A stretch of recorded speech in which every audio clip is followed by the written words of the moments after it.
Oh yeah, definitely. I truly appreciate you. But I could relate because like you say, like when I was in Latin America studying, it wasn't commonly talked about. Because when I kept talking about it, people were like, I don't know. And then I'm like, okay, maybe I'm tripping. I'm gonna be quiet. And I waited like maybe a couple days, and then they wanted to talk about it more. The students was looking at me like, "What do you think?" And I'm like, "Nah, I don't want to say nothing." But you could tell that they, for a long time, some things that had been on their mind and they wanted to address them. They'd be like, "Oh yeah, Taye, he thinks it's a race problem in the DR." I'm like, "It's a race problem everywhere that's been colonized. And you got black people that's been enslaved for hundreds of years, and then when slavery ended, they don't have no clothes, no shelter, no food, no education, no tools, no equipment.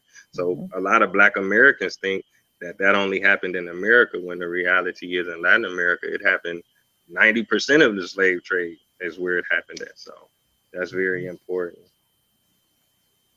See, now you mentioned you got another book. You got some other books out.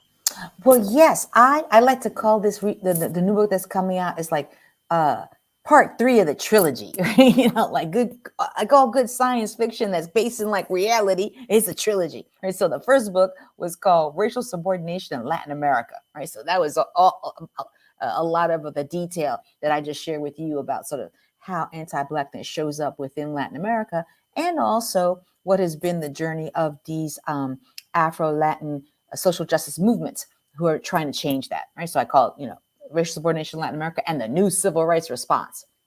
So that was part one of the trilogy. Part two then shifted gears and looked just at the United States and how Latin American ways of excusing racism by talking about, oh, we're all mixed race, so we don't know blackness because we all mixed.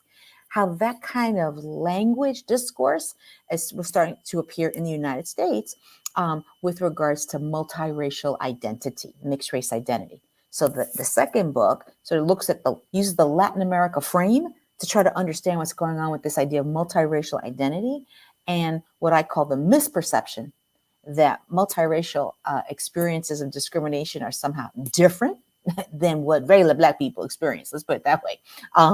And I wanted this book to sort of unmask that. That while people's identities may be very fluid, you may have all kinds of things that are part of what your identity, what makes up your personal identity, that when you experience discrimination, it is unfortunately a very crude experience. That's why it's not something we like, right? It's discrimination.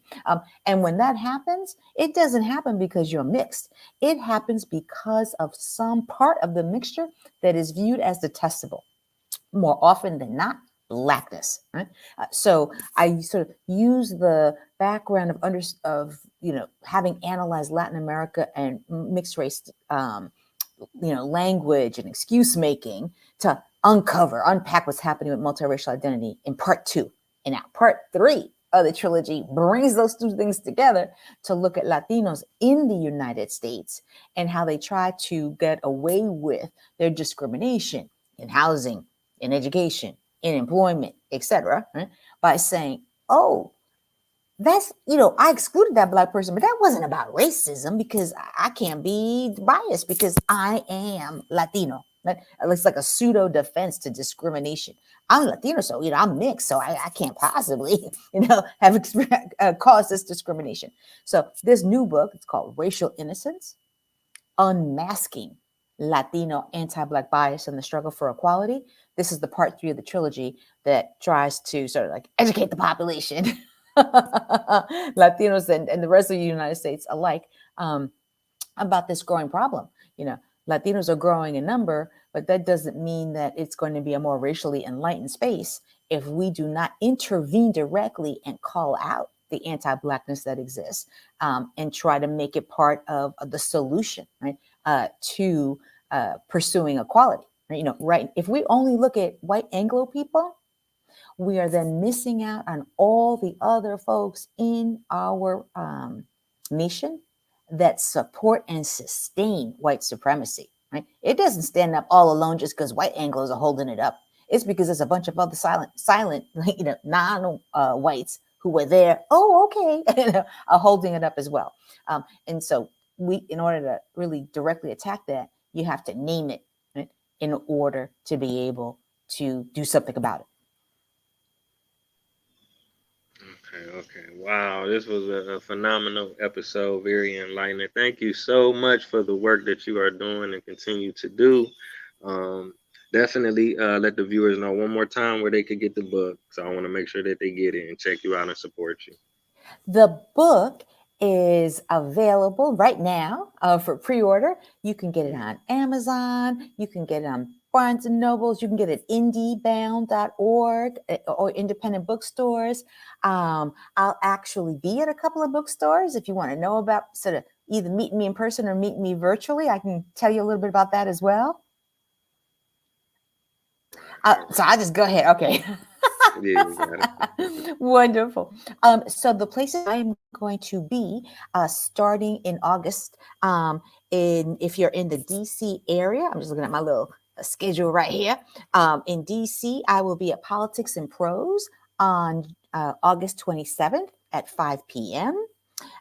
If you are in New York, Brooklyn, I will be in a book called Café con Libros, an Afro Latinx feminist bookstore is how the Café con Libros describe themselves.